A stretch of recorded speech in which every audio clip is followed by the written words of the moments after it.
I guess yung challenges kasi dito ni Jamie, sobrang iba from Kitchi and from Lyra.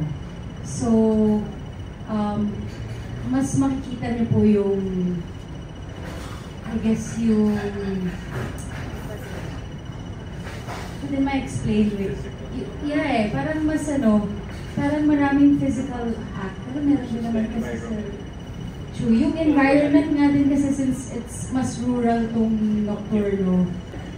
Pero yung mga kabatuhan ko din kasi dito, especially with Miss Yula, mas makikita niyo doon yung kung paano makipag-interact yung character ko with the mom, with the brother as well.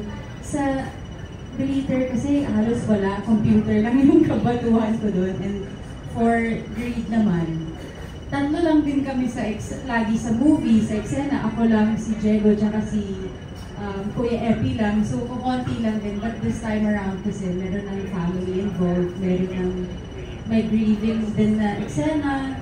So, ibang-iba naman si Jamie sa ibang characters ko. So, I think mas, ayoko kasing mag-share, dinatry ko mag-share din. So, I guess sa mga eksena dito sa Nocturno, mas makikita niyo yung kaibahan ni Jamie sa ibang characters. Ayoko na lang magkwento masyado kasi baka mas spoil ko na naman. Sir, thank you.